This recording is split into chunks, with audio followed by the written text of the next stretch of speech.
nonstop Vikings talk. It's Purple Daily on Score North and ScoreNorth.com. Purple Daily, presented by Surly Brewing Company. Well, we're pretty decimated on defense right now. We just got to, keep doing what we can do to try to help these players out. So, you lose a guy like Hunter. Obviously, that's one of the wrong players getting hurt. So, yeah, it's part of today's NFL. Can I say the word decimated is a great word. A highly underutilized word. Decimated. You think? I think it was highly overused there. Well, I mean, they are missing all of their starting defensive linemen. So, Yeah, Boone. They were decimated. Man. You still have your back end and your linebackers. I mean, I don't Sheldon agree. Richardson. Sheldon Richardson he is looked basically good. a starting caliber guy. By the way, how about Anthony Barr showing up in the game? Did you see that pressure that he had where he went right through the right guard? I was like, finally, my dude's coming on. Only took him 36 weeks. He's a pass rusher, I swear. How long have we been talking about that? We've talked about that since literally the day he was drafted, about they're going to turn him loose. Oh, yeah. And like I saw it, I'm like, oh my God, they turned him loose. That could have been the Vikings the last 3 years right there. Dude, he ran right through. Who was that? Brunskill? I mean, went right through. I was like, dude, where the hell has that been for 7 years? Like, good golly. And DJ Wanham came in to just sort of clean up the last part of the sack. No, I give that all to Barr. He just overwhelmed that. I'm not giving that to Wanham. That's nonsense. So that's our football-loving friend. He's a 10-plus year NFL veteran. He has played in a Super Bowl. He played for the Vikings. He is Alex Boone. Mackie, Judd, our executive producer, Declan. If you're watching Purple Daily, Daily Vikings Entertainment on a TCL TV, thanks for helping the brand here, the show, because TCL has a new lineup of award-winning TVs delivering the most entertainment with stunning resolution at an affordable cost. Enjoy more of the things you love with TCL. We really just have one key question for you, Alex. Don't do it. And it's not the one you think I'm going to ask. Oh, okay. Because we know that you love football. We know that you love football. Have you ever, as a longtime guard, ever experienced some lukewarm hands slide underneath your backside for a couple seconds by mistake? Has a quarterback ever come over to you when you're playing guard and slid his hands under your keister? Dude, and did you enjoy it? Just a quick ass slap him under. Like, dude, wait, no, that's not me. Reach over, grab the ball from the center. All right, let's go. Here we go. Let's We get went this. unbalanced all of a sudden.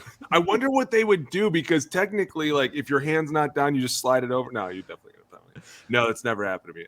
Dude, Never? never. In the words of like befuddlement, there's so many things that you can do on a football field that make you just look dumb. Like, you know what I'm saying? Like, remember the butt fumble? They still do that to dude. Sanchez. But like, this is one of them. You put your hands under the wrong legs. I mean, could you imagine what went through Ole's mind real quick? Because he's like, dude, just act natural. He had to just act supernatural. Can't flinch. Can't move. Hey, there it is the on the best screen. is Madison in the back's like, Yeah. bro, move. And even Brian starts pushing him in the shoulder. He's like, dude, move over. Kirk's like, get off of me. He's like, no, literally, move over. Dude, we laugh. It's great. Like Madison, like the backup running back is like, he's looking around like, wait, is this a trick play? He's Wait, like, is this Wildcat? Did I miss the play call? What's happening? San Fran thought.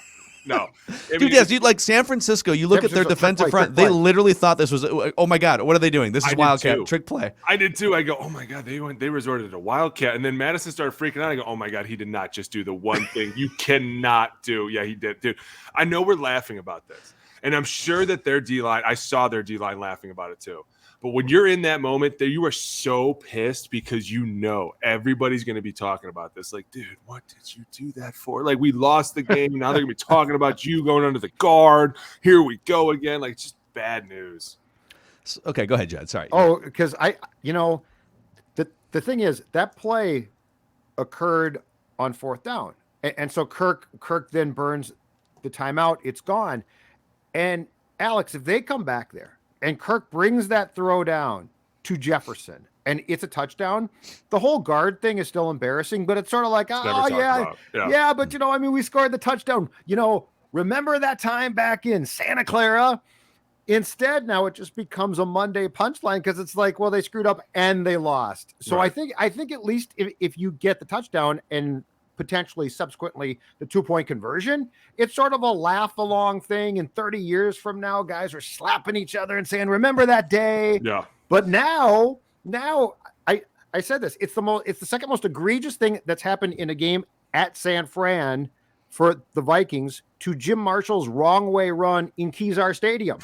That's number one. This is now number two. Jim Marshall, for the young folk who have not seen that clip, definitely look it up. Jim Marshall runs the wrong way. Just find it on YouTube. He picks up a fumble and ran it like 80 yards, and then because he thought he scored a touchdown, he throws the ball in the air in celebration. And guys are like yelling at him. Yeah. And guys are like, hilarious. Jim, turn around. His Jim. friends are all like, no. Yeah. Dude, it's not to could you imagine him like, yeah, I know, right? They're like, no. I just ran 80 yards, but you could have run 20. I don't know how you go the wrong way. But if you'd gone the right way, it's 20-yard touchdown. I don't know why you run the wrong way. But, dude, speaking of Kezar, how cool is it? I have a pair of Kezar seats in my house, actually, because when they tore down Candlestick, they offered everybody a pair of seats. And I was like, of course I'm going to jump on that. So I got the Levi's and the Kezar seats, dude. Wow. Are you serious? They're so cool, dude. So when did Kezar? So Kezar was before Candlestick. Yeah, that's where they played before Candlestick, and it was down in the city more. And then they moved to Candlestick, and everybody knows I loved Candlestick. But when they blew that up, they were like, "We know everybody appreciated it." I tried to get my locker because it was the same locker that they had used with the guys that went to all the Super Bowls. Like they were all the same, dude. And it was like, dude, who do you think you could be using like Joe Montana's locker? And you have no idea, just because it was like Tom Rathman's locker. Dude, Let's get you don't know Tom Rathman like I do, and I would tell you right now, Tom, we should bring Tom on the show one day. Oh yeah. Hey, you want to know where I learned how to watch film and break all this down and what's important and what's not is listening to guys like Tom Rathman, because he broke down every Wednesday. He broke down Blitz. It was the neatest film. Like it was so clean, and his sheets he would give you were so perfect, and everything had the Blitz detail on it. And it was like, how could you really ruin this game? How could you screw up in this game? He's telling you everything they're going to do. But guys like that, dude, they take football to like a whole nother level. It's so fun to be around them. Yes. If we can get Tom Rathman on the show wearing a neck roll. Oh, with the one bar down the middle. Yes. Like he used to. He was such. I used to talk to him about that. Grass around it. Yeah. Dirt. He was sticking out. My biggest question, I'm going to put this back up on for the YouTube audience here. My biggest question here is, so before Kirk lines up under the guard, everything was chaotic. And I think this play was such a microcosm for really like the Vikings the last few years where, you know, they're in it. They got a chance to win a road game, even though they've given up 200 yards rushing. Here they are, a chance to tie the game, and they're marching the ball. But it's a moment of anxiety, and no one really knows what they're doing. Like they break the huddle, and KJ Osborne and Justin Jefferson run out to the right, and then Kirk in a panic runs out, and he's like, no, yeah, like go this way, no, go left side. left side, and the clock is counting down, and he gets under the right guard with like 7 seconds to go, and by then it's like, okay, so why are the wide receivers? I know you're not in the huddle, so like it's kind of an unfair question, but why are the wide receivers running out to the right side of the line in that situation? Why is it such a panic? Like, why can't they just get a clean play call, get a snap, and make a real run at it? Everybody sitting down. Here we go. So 2 minutes, a very different type of drill, right? Like everything needs to be super speedy. Everything needs to be crisp. You don't throw a lot of plays out in 2 minutes, because if you start throwing too many out there, then we have to think too much, right? Like you always want to make it like the same. Protections are always the same for us. And for us, it was always 2-jet, 3-jet. It's never going to take us out of 2-jet, 3-jet, because it's always to the will. And it's easy to get up there for us to be like, that's the will. We've been going to them the whole game. Receivers are meant to stay on the same side. You're never really supposed to cross a receiver over in 2 minutes because it takes up time. And not only that, but like what happens in the next play, you got to bring them back to the other side. Like normally receivers are supposed to stay exactly where they are. We go 2x2 or we're going to go 3x1, mostly all the way down the field. Now, if the clock stops or we can get a minute where we're going to move around, we will. But for the most part, it was always just stay where you are, get out of bounds. And I think a lot of that had to do with like, you said it, when you start moving people around in a chaotic situation and the game's kind of on the line and you're feeling the pressure and everything's kind of not going your way, these are the things that start to happen. And these are where the teams that aren't ready for the playoffs or ready to get deep into the playoffs, this is what happens to them. Like everything just becomes so much more chaotic and you're like, dude, take a deep breath. We did this on Thursday. Okay, it's Cougar, it's Dancer, it's something stupid. It's a one-word thing. Like it shouldn't be that hard, but you see these teams, and a lot of these teams are the teams that are starting to sputter out because eventually it just gets pressed down on top of you too much, and you're having a bad game, and the ball's a little floaty or it's a little high, and things aren't going your way, and it's accumulation of the whole game just compacting on top of you in this quick situation.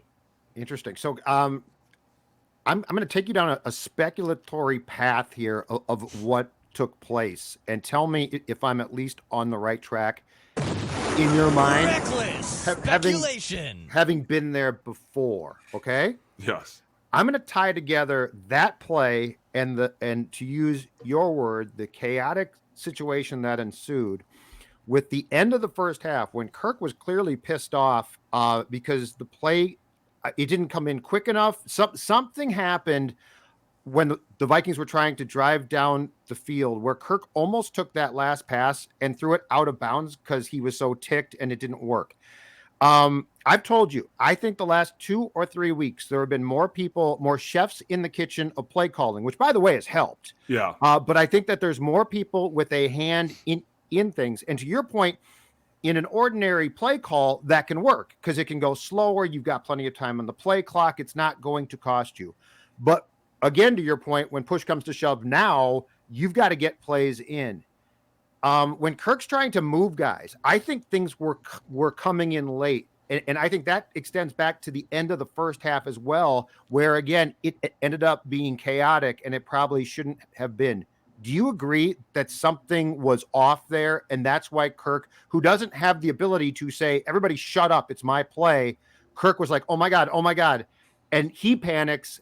And that's an extension of what's going on off the field. Yeah, and I think that a lot of times, like you said, bringing people into the kitchen is a good thing, right? We're getting experience. We're learning to move people around different positions. Still didn't see Justin Jefferson in the backfield, which I wanted to. Like, it was kind of like, where is this going?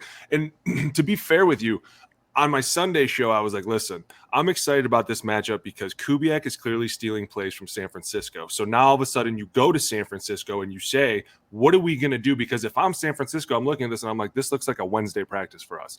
We know how to stop this, right? Like, eventually your creativity will be tested. And when you get to that point, if you fall flat on your face, then you're just a crappy coach. Like, there was nothing about this game that I was like, wow, this is great. Like, at one point, I think they hit a double pass, but San Fran had already hit a double pass in the game. So it's like, are you copying everything? Like, you need this. They had a flea flicker. What more do you guys want? No, when I see a flea flicker, The flea flicker was perfect. I mean, their coverage. How do you let Thielen run down the sideline with nobody? It makes no sense to me. Like, that's part of their problems. But for the most part, like, you go into this game and you had a great game plan against Green Bay. Like, you were like, we're just going to push them to the max. And I think a little bit of it had to do with Kirk was kind of off with his accuracy, right? Like, a lot of the balls were kind of like, even the last play, 4th and 8, he could have caught that ball if it was a little bit lower. Like, you're still playing in the game. But to me, when you go into this game and it's like, dude, there's so many things you need to do. Well, now all of a sudden you're right. You have so many people in the kitchen. They're like, let's do this. Let's do this. Let's do this. Like, it's whoever's been running the show so far for the last 3 weeks should be taking the reins and being like, listen, we need to put Justin Jefferson in the backfield. We need to put our kick returner in the backfield and give him the ball once or twice and see what he does with it. Like, these are all the things that you should have been doing earlier. Now I'm glad you're doing it now, but now it seems like it might be a little bit too late. You know what I'm saying? And you get into this big game where you're like, man, I could really show off who we are as an offense. We can put Justin Jefferson back here. We can put what's his now? The kick returner's name now. Kenny Nwangu. Yeah. Nwangu. You can put Nwangu back there. Like, there's so many creative things. And it's just like this I formation or this Jack formation. And you're like, dude, you got to get crazy with these things when you play crazy teams because you just become so predictable again. You know what I'm saying? Like, they fall back into this predictability trap every game.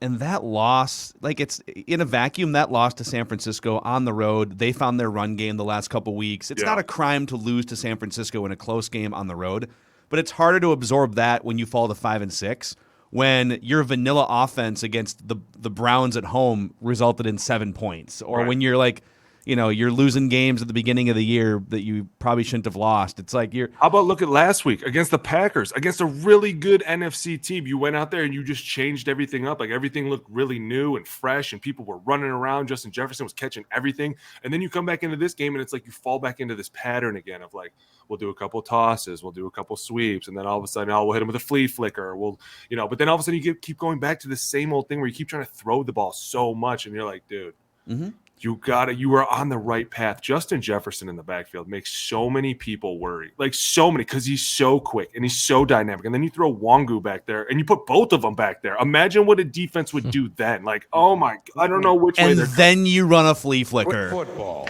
Right. Crazy talk. Or you want to Crazy play talk. action. Right. Stop You it. want to play action. You have both of them run choice routes out of the backfield. Like, dude, you could, because everyone's going to be creeping in the backfield, because if you get those two started, their speed alone will take you down the sideline. And to your points here, just about where's the creativeness? Where's the Right. Well, two things. All right, I'm going to mix in the nerd football stat of the week here, and it's Get those nerds!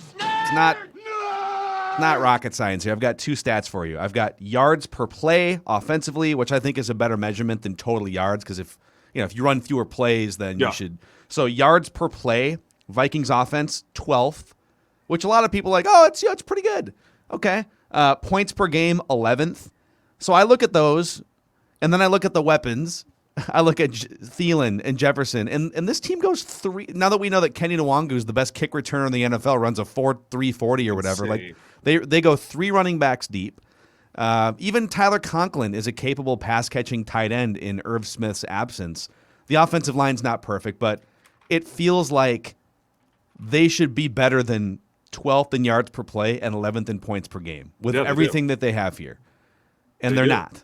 And then you look around the room, and this is just my amateur play calling critique, but who are the offensive innovators on the staff? Zimmer's not, obviously. Zimmer couldn't be bothered to even look into an offensive meeting room as he's walking through the hallway. You have to twist his arm to meet with Kirk finally in year 4. That guy, God, do I have to? Oh my God, man! Siggy's like, yes, Mike. please, just it could just be 30 minutes, just anything. But Clint Kubiak there's been literally broadcasters like Mark Schlereth who meet with the coaching staff before the game are talking on the broadcast about how he's just trying to find the rhythm of calling plays for the first time. It's like he's not innovating; he's literally trying to figure out how to ride the bike as a play caller. So, who are the innovators here? And the answer is probably there are none. No, and that's the thing is I think that when you look at this, and football is such a weird thing because it's like a weird chess match to these OCs. And sometimes when you look at it, they get spooked out by the dumbest things, like what draws eye candy, what doesn't. Like even that simple play that I sent you, there's so many times where you're watching this and you're like, I don't understand where nobody's going. We popped this up on the screen? Good. Oh, there you go. There you go. Look. So this is the goal line stand. And as I told you in my email, goal line stands are gross to me. Like, it's just one of those things where you're like, dude, we were so close. And there's nobody that had the worst goal line stand than myself against the Ravens in the Super Bowl with 2 minutes to go on the 4-yard line. So that's why I get so mad about this. But these are the things that are showing up the most. And a lot of these are just mis-ID'd. Like in this drawing that I drew up, he's obviously going to 45. And we would have called this a 94 spot. What's 45? Right here, 45, the linebacker. Oh, sorry. Gotcha. Yeah, no, you're good. Okay, all right, cool. In his play, he declares 51 the Mike. That's who he's going to, right? We would have called this spot when I played because we're going to push to a spot because we know that when Justin Jefferson goes in motion like he is here, 45 started out, but he moves back in, and that's why we call it a spot. I don't know who you're going to, but you're going to go to a spot. Get it? That's why you get that. So that whole bubble, there'll be a linebacker there. They tell you there'll be a linebacker there. You guys take your first double to him because we don't want Adam Thielen blocking a linebacker. Why? Because he's a receiver. They don't know how to block. They're idiots. You're on the goal line and you got one of your best receivers who you don't want getting hurt running into a Sam linebacker. That makes no sense to me.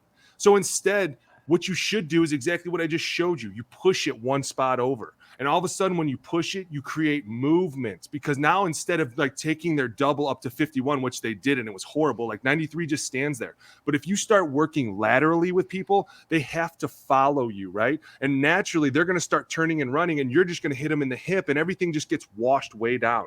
The running back steps up, presses it. These linebackers are like, oh, look, sweet, look what I got. And then he just cuts right back. Everybody's blocked but 29.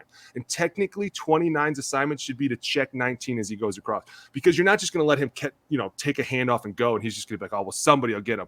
Because in this play, you can't see it, but there's feet right out here to the right. So you got a 10-man box right here, right? I know it's 9, but you can kind of see the feet to the right. I know it kind of got cut off.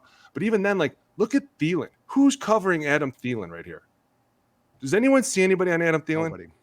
No. Why are we not running a bubble? Why are we not running something right here? Hey, how about I just take the snap and throw it to you? But see now, Kirk just works here. That's what I'm saying. Kirk just works here. This is like everybody has their hands in this cookie jar. Number one, the OC, because this is mis-ID'd wrong. And this is how you should have blocked it. You're blocked up right here. You're walking in for a touchdown. And then all of a sudden, this like game is not even a game anymore. Like simple things like this become hard because you just mis-ID one wrong guy. And maybe they had it so that they were like, yeah, Thielen, we think you're a great blocker. You go block the linebacker on our goal line play. Like at no point in my career have I ever heard someone be like, Randy, you got that guy, right? Like, no, I don't got that guy. I got the ball. You throwing me the ball? No? Okay, then I got it. Yeah. Like, but you keep coming back to these things. And it's like everybody kind of has their hand in it. As a center, I know I should be pushing it. Like, I'm not going to let my receiver block that guy. As a quarterback, I'm looking out. I see nobody on Thielen. Hey, why don't we just do a quick smoke, dude? You want to smoke this real fast? Walk right in? No? Okay, never mind. We'll beat our head against the drum. So it's like everybody has their hands in the cookie jar. But to go back to what Judd says, look how many people are running this offense, and they're still not doing it correctly.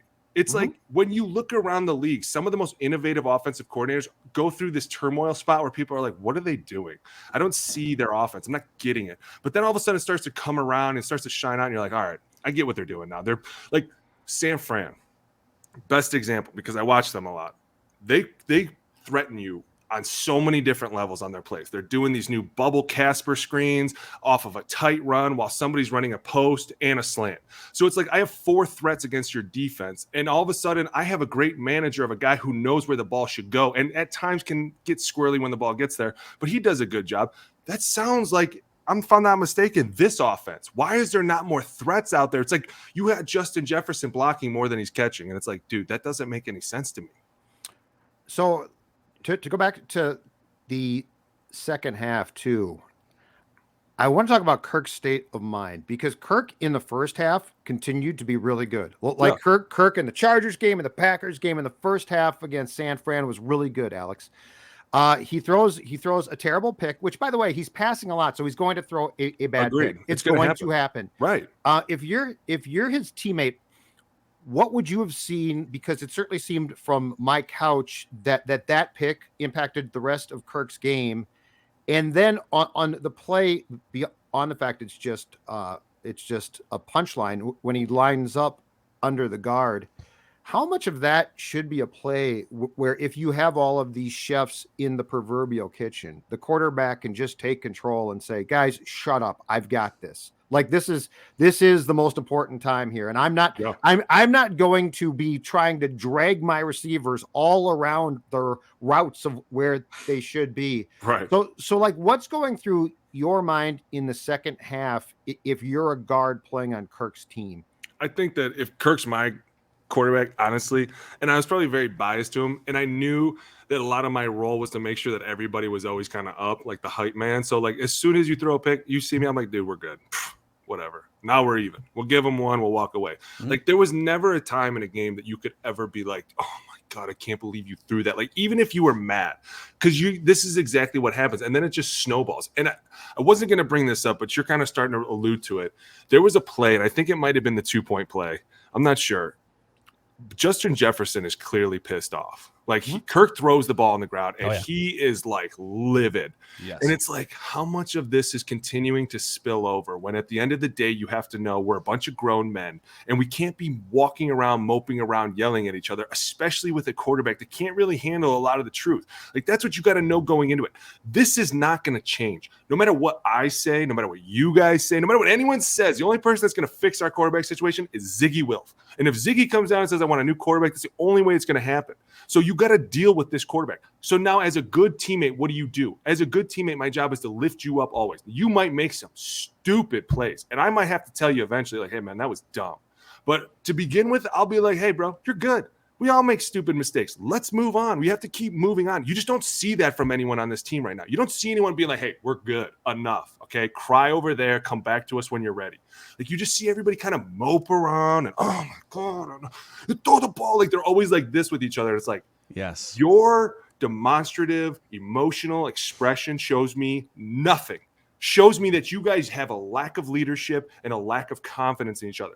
Bad things happen in football all the time. That's like the whole name of the game that no one understands. Here's our game plan. They're going to stop it. Here's plan B. They'll stop that. Here's plan C. No matter what, though, we stick to it. But it's like these guys get hit in the mouth maybe once or twice, and they're kind of like, now they just start getting frustrated. And it's like, hey, man, there's going to be some grinding games, especially against a team like this. You just said it. They've been running the ball really well. Their time of possession lately has been stupid, like 18 play drives. So going into the game, I know that when we're out there, we got to be cool. Hey, we might not be out here again for another 20 minutes. So let's chill out and be cool. The minute we start freaking out, losing it on each other, then the ball sails high, the ball sails low. The running game slows down, sacks come up, pressure starts mounting. It's just like, it's never a good recipe. And I'm waiting for someone to be like, oh, you're right. We all need to calm down a little bit. But it goes back to how many people in the kitchen does it take to figure it all out? Yeah, dude, I love the way you put it. It's a bunch of teeth clenchers out there. You know, it's just right. You need to be like, yo, whatever. Let's go. And they're not a train wreck. You know, one thing we went through on yesterday's show was, and I was texting you just back and forth last night about this too, that Mike Zimmer and Kirk Cousins together as the two most important figureheads of this team, the head coach and the quarterback the last 4 years, are 30, 28, and 1. Which, if you're a Jets fan or a Lions fan, they might as well be your Bill Belichick and Tom Brady. Like, please save us from 3-win purgatory. Just make us a relevant team so we aren't drafting number 2 overall every year.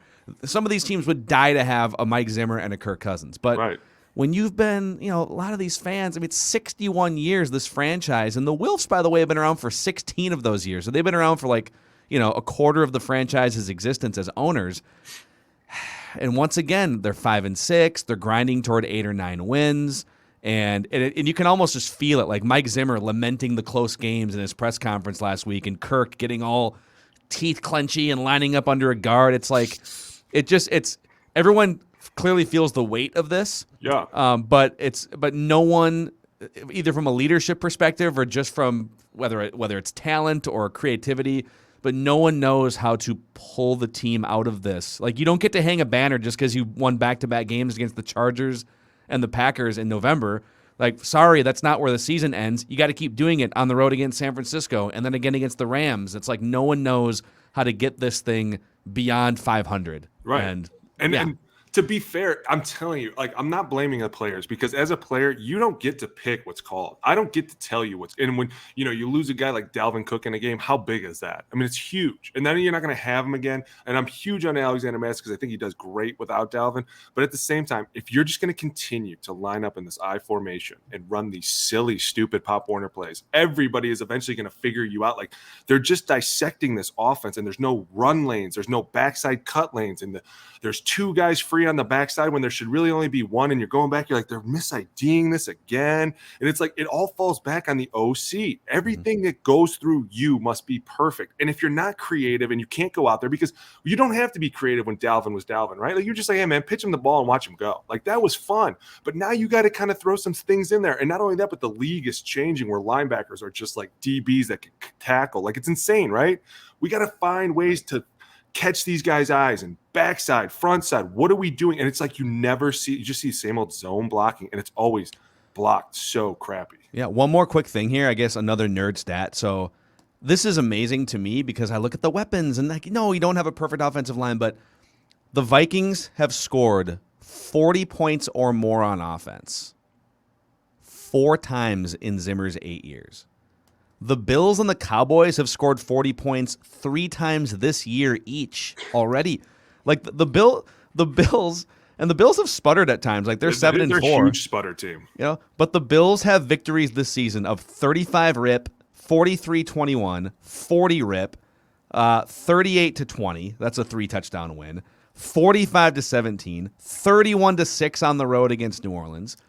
Like the Vikings are playing 4-point games every single week. Right. Every single week. To be fair, they do have the number 1 defense who gets like the number 1 turnovers. And when you get the ball that much, but like when you look at their offense, and I will say this goes to your point, like they don't have the playmakers that the Vikings have. Not even close. Like I would give Diggs a huge nod. And after that, I'm like Cole Beasley, good player. Knox, great tight end. But you have no running backs. You don't have the weapons that this team has. And your offensive line is probably just the same as the Vikings offensive line. Like, I'm not going to go out there and say, beat the drum and say those guys are good, because they're not. They get Josh Allen killed all the time. And that's how they lose games, because everything rolls through Josh. But they have this defense that they're like, hey, we're sputtering out of control. The defense is like, yeah, we got you. Like, that's how this works. That's complementary football. Now, there's times where the defense is like, yeah, man, we held them to 9 points. How did we lose this game? And, the offense has to pay for that.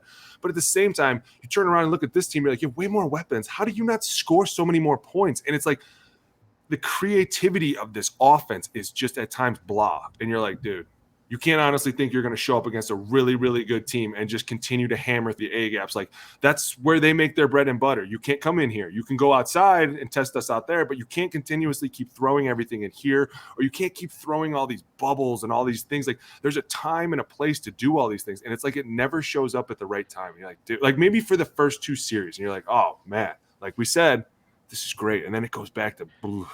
And the frustrating thing about that loss in particular is it would have been ugly, it would have been unattractive. But Booney, if I had drawn you up that script on Friday and said, here's the script, and you played on the Vikings, you would have said, bring it on. Right. Because we've got a really good chance. Like that game felt much worse than the score looked. But if you do that right, you escape there with a win. And by now, you're not talking about, well, it didn't look very good, right? Right. You're 6-5. You don't care. Yeah.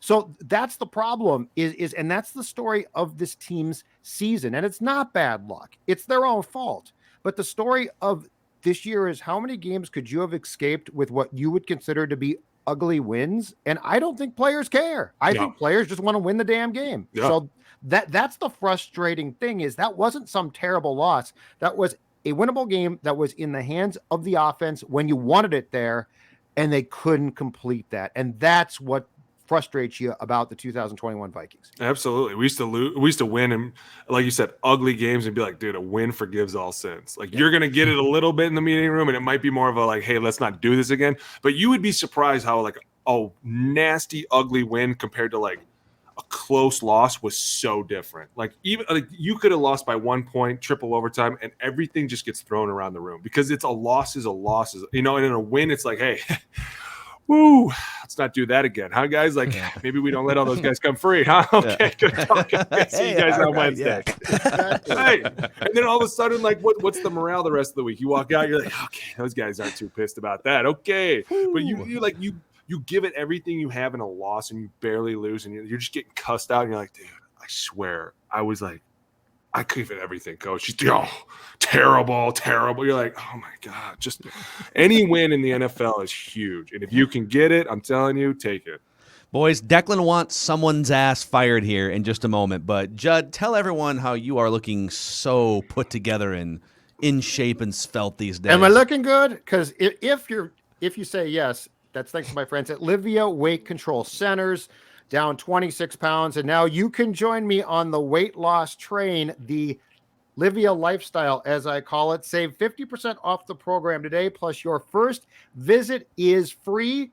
How do you do it? Very simple. 855-GO-LIVEA, or visit livia.com. Livia.com, 855-GO-LIVEA. As I said, I'm down 26 pounds. And the best part is, once I've lost all of the weight, I'm going to stay there, and I'm going to do it with the help from my friends from Livia. Again, LIVEA, livia.com. Also, Federated Insurance is like a really good, reliable offensive line for your business. All right, they're not letting Anthony Barr through the A gap to attack your business. They are here with risk management tools, resources, and people that have been around for over 100 years. Well, the resources have been around for over 100 years, not the people. They're really old. They're not that old. But Federated, based in Owatonna, Minnesota. What's that? What kind of business are you running there, Sonny? You want insurance from me? Sonny, you want some insurance? Now I sound like the Family Guy. Those newspapers. Hey, what is the newspapers? Well, Federated is here to help your business, here to help your bottom line, protect your bottom line, protect your employees. Federatedinsurance.com. And remember, at Federated, it's our business to protect yours. Where are the newspapers? Haven't seen my newspapers. This is one of the most uncomfortable ad reads you've ever had. It's awesome. Declan wants someone's ass fired. Who is it this week, Dex? All right, Boone. I'm sorry, man. I think you're going to disagree with me, and I might drop down your power rankings. I think I'm going to agree with you. Okay. But the time has come. for this guy. Yep. I'm sorry. I have to get him on down. I just have to get him on time. It's time to look in the mirror and recognize that it's over, Booney. He deserves a ton of credit. Ton of credit. He helped the team get to a couple Super Bowls. He was the architect of one of the greatest defenses of all time, and more importantly, gave you a chance. Pete Carroll. Oh, Come on down, dude. You're fired. Yeah. You're fired. It's over, buddy. No, that's it's right. over. He's right. He's right. Declan's right. It's here. He's over. right. I'm sorry. I'm This Booney knows isn't- it. what? This He, isn't he, like re- gonna he be- revived your Dude, career, dude. Doesn't matter. No, that cool. game last night solidified it. Yeah. I mean, dude, I'm sorry. And I love Pete. He's the wildest coach I ever had. He was cool, but dude, you're in the West that everyone's competing now, and you're the only team that's Yeah. not. And it's like you can't ever do that. Yeah, Does he- Russell how many Wilson seems pieces of fed gum up. does he chew Just bad. per practice? Oh, dude, he's the man. The way he looks in the game is the exact way he stands in practice. He is so funny, dude. He come up and whisper in my ear things. I'm like, dude, this guy's hilarious. Can't tell you what he said, I obviously. was going to say, well, I would love to hear what he No, said. HR would be all over me. But Yeah, him and his son were great, dude. They're hilarious. That whole thing just looks. It looks like Russell Wilson's hand is still jacked up, like the way he's throwing the ball, and then Yeah. obviously him and Pete Carroll have not seen eye to eye. I mean, yeah, like is there a? I guess you have to move on at some point, and you can't just trade Russell Wilson. Well, that's And the Pete thing is, Carroll's like- 70, so Right. At what point are you going to be like, Russ is like, I'm out. It's either him or me. And this football sometimes comes to this, and this is just the business of it. But it's like, hey, man, I told you what we needed. We needed to keep me healthy, and that ain't happening. And it's an easy fix. It's just sometimes you can't go out and do what you want. Yeah, most of these guys, like I call gutless and I take cheap shots. I'm not gonna do that with Pete. Like No, this is Pete's the man, that's dude. not it for this isn't it for Pete. It's just it's time to recognize that the era of Legion of Boom is done. Russell Wilson, I think, is gonna get out of there eventually. So nah, he's it's a coward. time. It's dude. time to start Nah, over. he's a wuss. Dude, Nah, they're he's going to keep Russ before they keep anybody. They love that guy. They'll try. Man, so what was did you work out? Like, was Pete at your workouts when you were making your comeback, or how did that work? Or does No, Pete they- just sort of sit on top of all the assistant coaches and stuff? No, I went to Baltimore and I was going to sign there, and then they called me and they were like, "Dude, come out here. You don't belong on the East Coast. You belong on the West Coast." And I was like, "He's so right. I'm not an East Coast guy." Harbaugh's brother's going to be so pissed. God. Dude, how about your guy Jim Harbaugh finally coming through? Why do you say that? Why Beating, you're just excited beating your- because you beating your guys beat Buckeyes, Wisconsin. dude. You're just excited. Who do you 'cause even Minnesota cheer beat for them. there? You got Get the out of here. Buckeyes over I don't here. You got ever your guy cheer for Jim Michigan. Harbaugh I over hate here. Cheer for Michigan? Listen, I my love Jim. God. I love Jim, and we were great friends. We still are. But the fact that he coaches up there makes me hate him. Like, I hate Really? that school. Oh, yeah, I never lost to them. Dude, we haven't lost to them in 20 years, and now all of a sudden they're like relevant again. Yep. I just love Jim Loaded. just squinting for 3.5 hours during these games. Just- Dude. Hey, you guys, one of these days, I got some great Harbaugh impressions, man. He used to just, guys, Khakis. just, sit there. just wearing cleats for no reason. and like the way he like pushes, Yeah. guys. Listen, here we go. And he always, and his arm was like this because he broke his humerus in one game and like refused to leave. And so they said it healed funny. So when he went like this, his arm set on two different planes. And his pinky stuck out to the side like Oh, he had this. this pinky? So Yeah, he'd the be like, pinky. Yeah, I've guys, seen that. guys. The baldy. And you know why you loved him? Because he made fun of himself every single day. Like he was not afraid to tell you everything about him, and you would just die laughing. Be like, "Oh my god, I can't believe you just told me that." Okay, guys, have a great day. Dude, he's I think he was on the verge pretty close to getting fired now, but that win probably bought him it's like over. at least 3 more years. 5, Right? I mean, for they're going to sure. get smoked by Georgia or somebody in the college football playoff, but Yeah. they might probably get beat by Iowa this weekend. Actually, I wouldn't put it Oh, past that's right. They them. got the Big Ten Michigan. championship. Michigan taking can- Michigan and giving all Oh, the for points. sure, Michigan. You never know; they might surprise you. The Big Ten West is awful. Terrible. Sorry about that. Yeah, but it's well, awful. outside of the Yeah. Gophers, who are now Row the damn boat. dominant. Yeah, that That's right. Did Wisconsin you guys team. lose to a MAC team this year? Shut up, Alex. Oh, Shut yeah, up. yeah. Dude, I gotta say this. There was when I was in college, I remember one time we always played the MAC schools, and so one of our coaches was like, "Man, we were playing real bad against Cincinnati or something." I know it's not a MAC school, but we were playing bad, and he was like, "Listen, there's gonna come a time when a big team like us loses to a crappy team like this." He's like, "You better just make sure you're not on that team." Every time a Big Ten team loses to I always think of that guy saying that. I'm like, he's so right. He is so right. God. Remember that year where was it Appalachian State beat Michigan. Michigan at the Yeah. Big House? I was at Ohio State, and who did we had just played? I think we just played Iowa, and they asked me, and they were like, "Did you see?" I was like, I could not believe it. And then one of my teammates in San Francisco ended up playing on that team. We talked about it a little bit. It was funny. What years were you at Ohio State? 05 to 09. So I was there for the double national championship. So you would have played the Gophers at least once or twice. I played him twice. I forget the guy's name. There's a defensive end. He had long, blonde, curly hair. I played him twice. Played him once up here and once at Ohio State. And I loved the Dome. When we played in the Dome, it was so fun, dude. So you might have played a Glenn Mason Gophers team, but probably a Tim Brewster. Probably Brewster. A Brewster team for sure. And then Probably. Jerry Kill came along. Why'd you like the Dome? Oh, dude, I love the old school retro places. Those places were so fun. They just felt like they crept up on top of you. You know what I'm saying? Like when you got to Penn State, it was so open. You didn't feel like you were suffocated until the fans went completely crazy. And then you were like, okay, this is different. But like when you were in the Dome, dude, you just felt like everything was on top of you, dingy, dirty. You're like, just get me out of here. I think the Dome for Vikings games was a blast because it was such an advantage, and they're piping in, they're turning the speakers on the visitors' bench and stuff.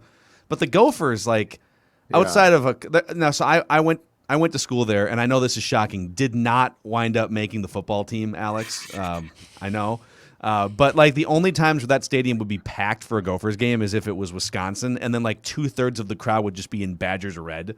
So it's kind of terrible fans. I know, right? But so you played there for a Vikings game or two, didn't you? Did you play? Did Yeah. you play in that? Were you there for the Brett Favre 09 game? Yeah, I was on the sideline though. I did not play in that game, but it was insane. That was Manny Lawson that hit him. I think it was. Hit him just as he threw it, and who was it? Percy Harvin that caught it in the back. Greg Lewis. Greg Lewis, who caught like 3 passes. I could not believe that. It was either Manny Lawson or Justin Smith that hit Brett, like just as the ball released, and I was like, oh. But then we played you guys back here when you had Kevin Williams. It was Matt Khalil blocked a field goal. He was talking a whole bunch of smack before the field goal, and somebody was like, who's that fat guy talking a whole bunch of smack? I was like, that's the one they told you to watch out for. You should watch him. He's pretty good. Ended up coming right through. Booney, were you on the 15 team that beat the Vikings at the opener with Kaepernick? Yeah, where we ran for like 250 500 yards. Yeah.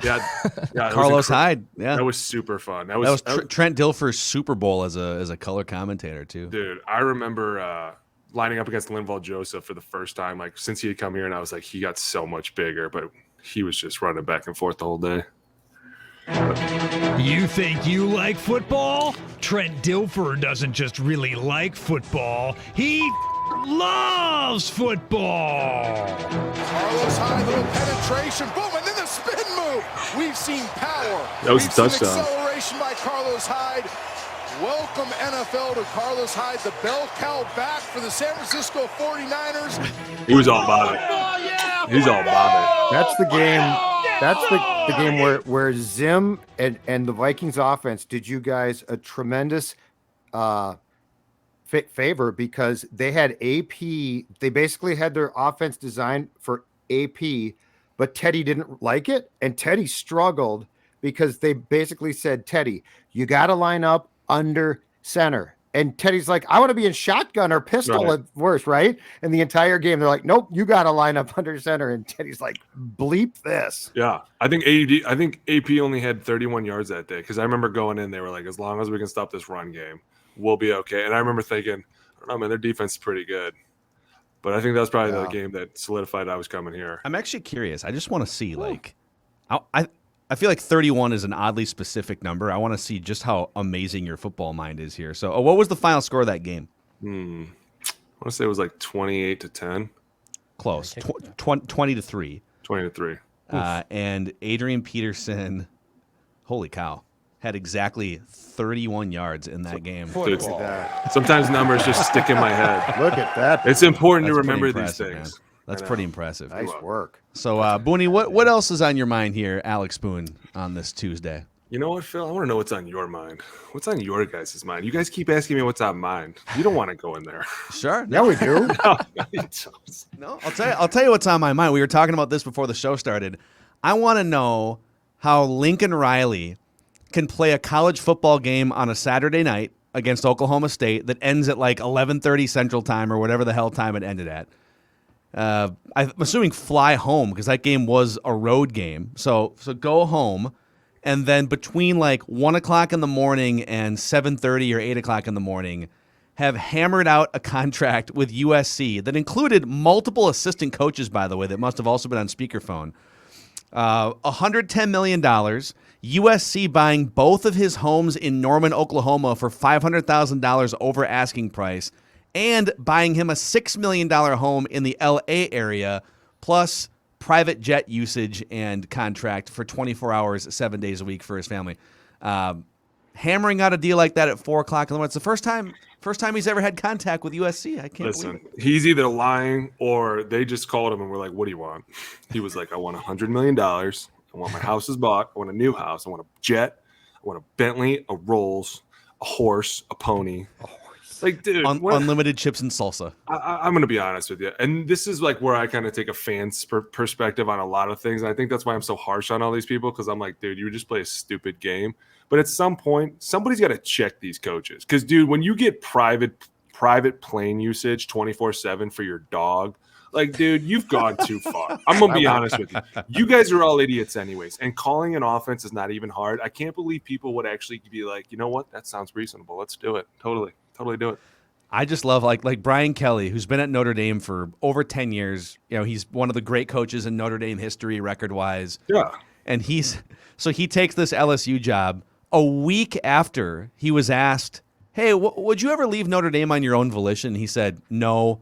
I think Mike Tomlin said it best a couple weeks ago that unless you back a Brinks truck up for $250 million and my wife says yes, then, I'm at Notre Dame for life. 1 week later, he takes the LSU job and then sends a message like 4 hours after the news breaks on Microsoft Teams, like texts all of his team like, oh, guys, sorry you saw this on Twitter, but I'm out of here. And then immediately has like an LSU Photoshop job on his Twitter avatar and stuff. It's like, what? Wow, it's insane. He gave him the price. It's $250 million, guys. They were like, oh, that's it? That's it? Like, you can't tell me that's not an astronomical amount of money to coach a football team. And it's going to be $100 million over 10 years. So it's not even what he said to the media a week ago. So that's what we know about. Come on, there's always stuff behind the scenes, guys. Come on. But college sports is as out of control now as you can possibly get. Ever. Like between, with players being paid now, which by the way is fine. I don't give a crap.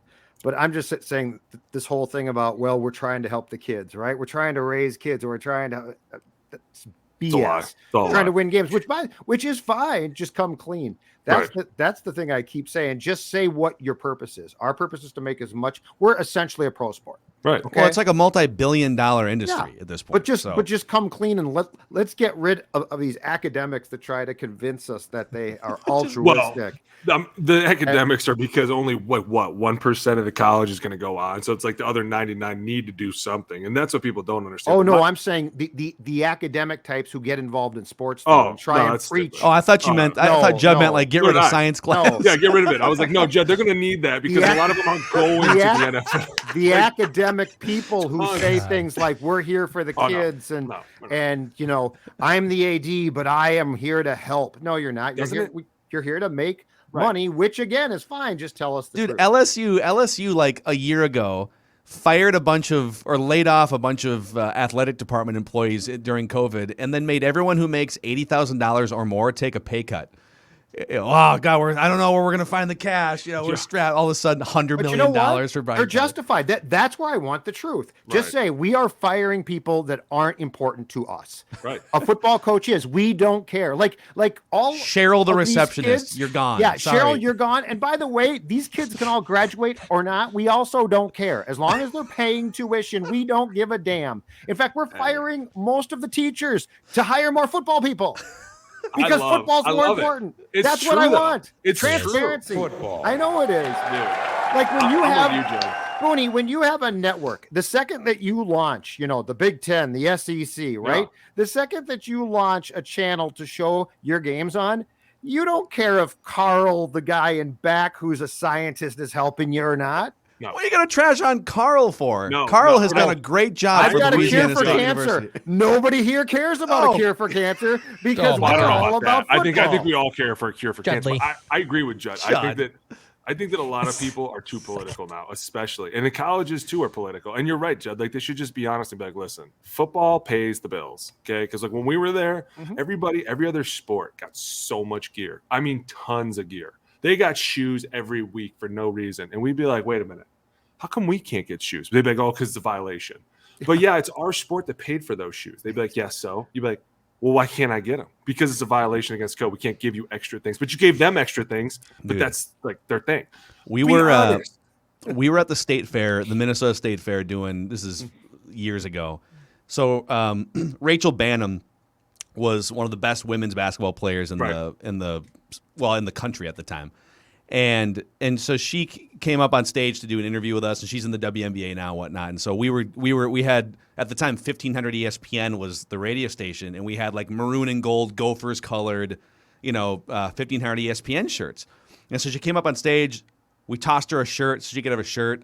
She looks over at the assistant, communications person who's standing there with arms crossed and doing the head shake. Like, no, you literally have to give back that $10 like cotton T-shirt because it's a violation that could get you kicked off the team. Right. And I'm glad that's lifted now. Like now, Paige Buchers is going to make millions of dollars as a an endorser for Nike and stuff. So right, which is huge, and I agree with you. Like, but there are so many rules that the rules are always broken, though. Let's be honest, college rules are so silly. The only thing that you're going to get in trouble for is getting caught.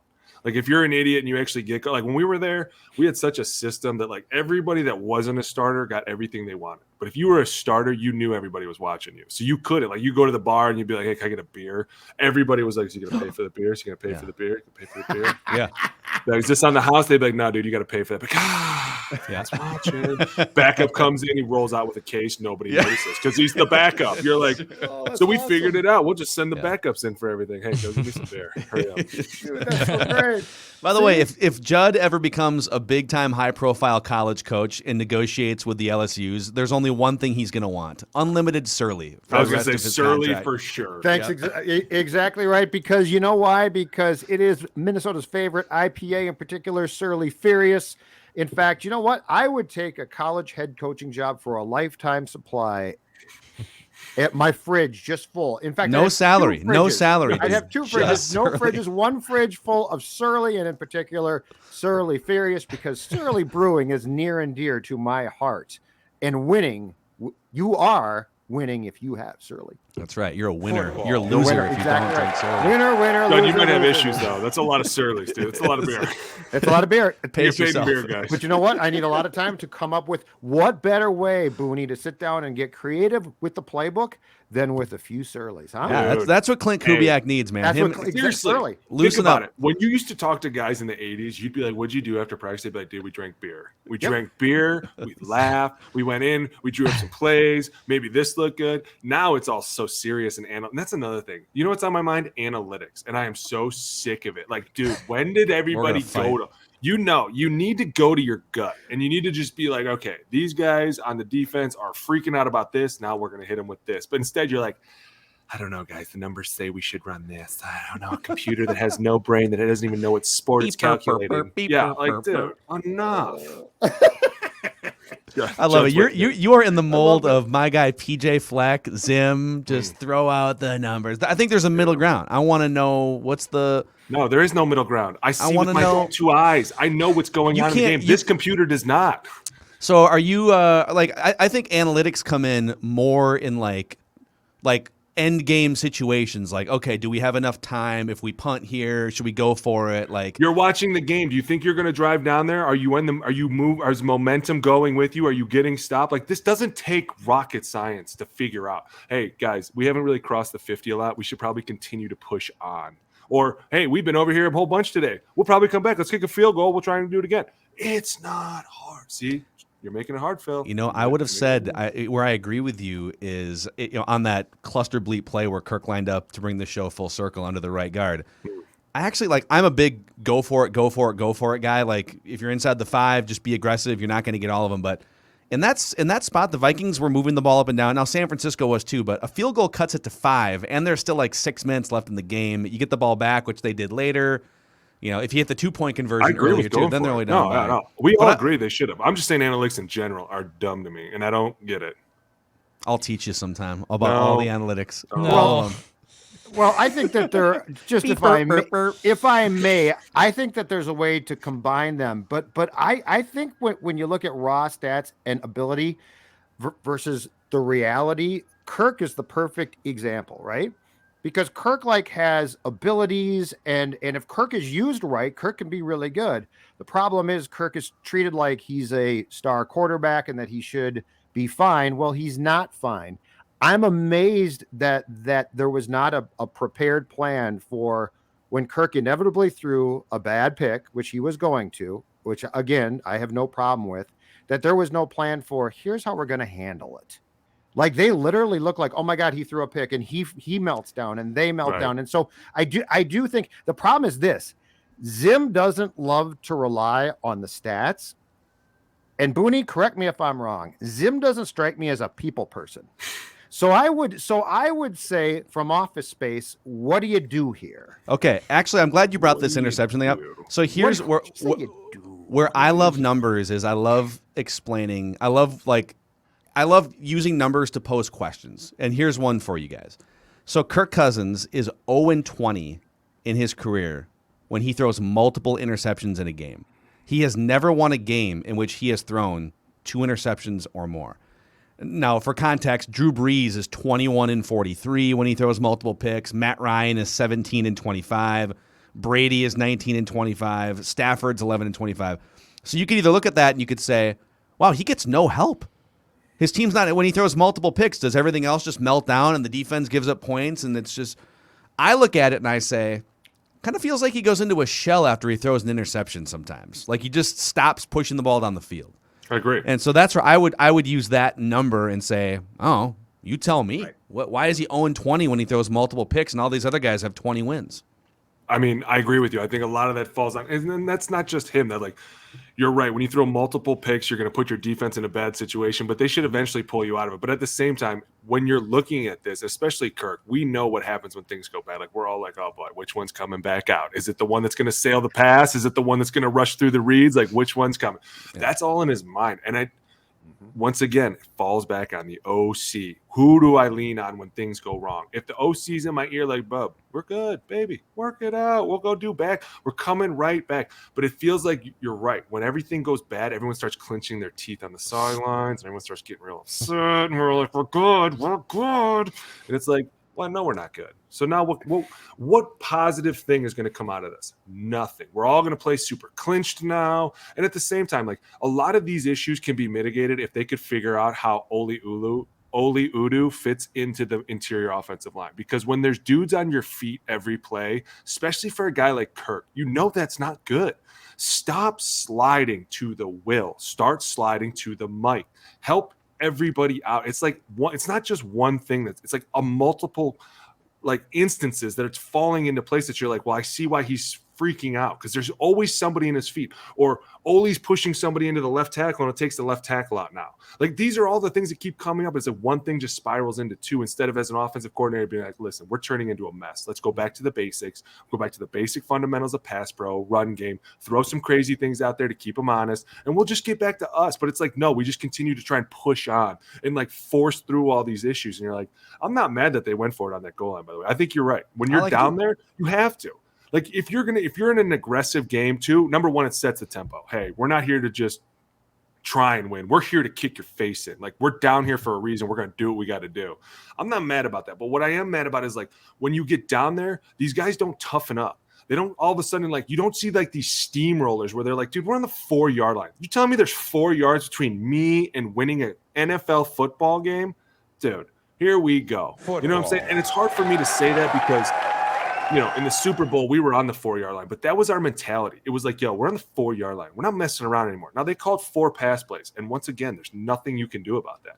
Like if you're just going to let them tee off on us, what do you want me to do? They're just going to throw the book at us. But if you're going to continue to let us tee off on them, like it was 1st and goal on the 5. Hey man, we make our stand right here. This is where the tempo of the game gets set over. And that's why I sent you that play, because that to me was the turning point of the game. You're on the 3-yard line at 2nd and goal. You get stuffed because you mis-ID something. That could be the narrative for the season. You're so close, and yet you shoot yourself in the foot because you mis-ID something. Or you're not out there and you're like, hey, man, we're on the 3. Let's just go out here and push this in real quick. No. Let's get pushed back instead. You know what I'm saying? Like that to me is the whole narrative of the season that it's been so far. We get so close, and sometimes we come through, but sometimes we don't. Oh, well, we'll move on. We'll go to the next week. When it should be like, dude, we're missing opportunities to go out here and strive to be this offense that we can be with all these weapons on it. Love it. There he is. I think we need a new segment next week where I throw out some sort of analytic. Don't. And Alex just craps all over it. Let's do it. Next week, Nerd Stat of the Week will be perfectly tailored for a He's my head-to-head people coach clash. Assistant coach / people, Alex Boone. Here we go. Pull your head out of your ass and go back out there and play. It's going to be fun. I'm going to drop some plays, too, that we should be running on offense. Let's see what happens. Well, Please you know do. what? I'm just is. excited to see how vanilla we can be this week against a knee-biting defense. They want aggressive. We'll give them aggressive. Here comes ISO. Little Jim Harbaugh coming out there in the game planning, too. All right, that's Purple Daily. Daily Vikings Entertainment, Mackie, Judd, executive producer Declan, and our guy, Alex Boone. We'll see you guys later tonight for some Purple After Dark with Realistic Randy.